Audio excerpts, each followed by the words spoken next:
మళ్ళీ ఢిల్లీకి వెళ్తున్నా. ఈరోజు వెళ్లే మునుపు మీ అందరితో మరీ మాట్లాడకుండా పోతే ప్రజలతో మాట్లాడలేం కదా.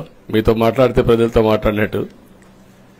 ఎలక్షన్ అవుతారు, నిన్నంత బిజీగా ఉన్నా కాబట్టి ఒక 2 నిమిషాలు మీకు చెప్పి తద్వారా ప్రజలకు చెప్పేద్దామన్న ఉద్దేశంతో ఈ కార్యక్రమానికి శ్రీకారం చుట్టాను. ముందు మీడియాకి, అదే మరి రాష్ట్ర ప్రజలందరికీ ధన్యవాదాలు. శిరస్సు వంచి నమస్కారాలు తెలియజేస్తున్నా.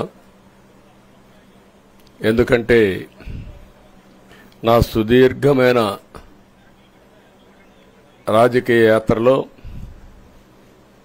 ఈ 5 సంవత్సరాలు చూసిన ప్రభుత్వాన్ని నేను ఎప్పుడూ చూడలేదు. ఒక రంగమని కాదు, ఒక వ్యవస్థని కాదు, ప్రజాస్వామ్య వ్యవస్థలన్నీ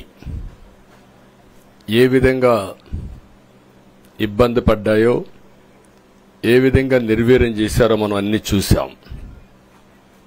అయితే మా ధ్యేయం ఒకటే, ప్రజలు గెలవాలి, రాష్ట్రం నిలబడాలి.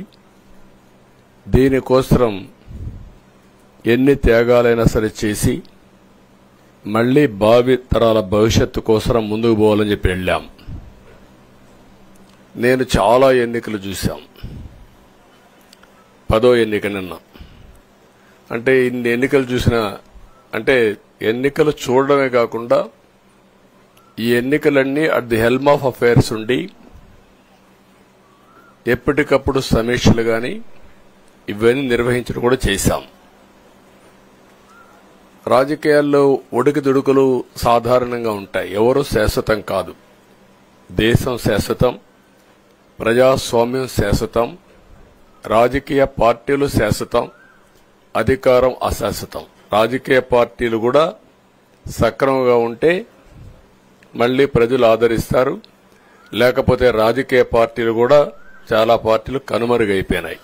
వ్యక్తులు కనుమరుగైపోయారు, రాజకీయ పార్టీలు కనుమరుగైపోతాయి. కానీ ఇంత హిస్టారికల్ ఎలక్షన్ నేను ఎప్పుడు చూడలా.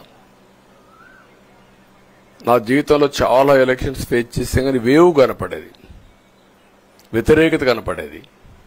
కానీ ఈ ఎలక్షన్లో ఎక్కడో అమెరికాలో ఉండే వ్యక్తి ఒక 5 లక్షలు 10 లక్షలు ఖర్చు పెట్టుకొని నేను రావాలి, ఓటేయాలి, ఈ రాష్ట్రం నిలబడాలి, ప్రజలు గెలవాలి అనే ఆవేదనతో వచ్చారు.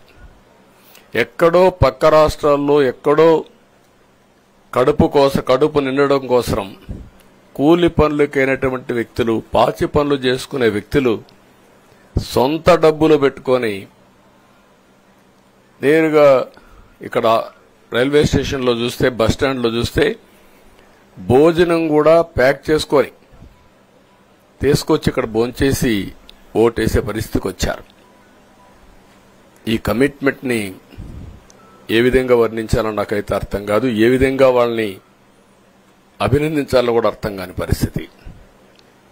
అనేక ఎన్నికల్లో అనేక అనుభూతులు చూశాం. కానీ మేము అన్ని ఎన్నికల కంటే ఇది ఒక తెలుగుదేశం పార్టీ చరిత్రలో, ఆంధ్రప్రదేశ్ రాష్ట్ర ప్రజల చరిత్రలో సువర్ణాక్షరాలతో లిఖించదగ్గ ఎన్నిక. ఇది ఒక హిస్టారికల్ ఎన్నిక.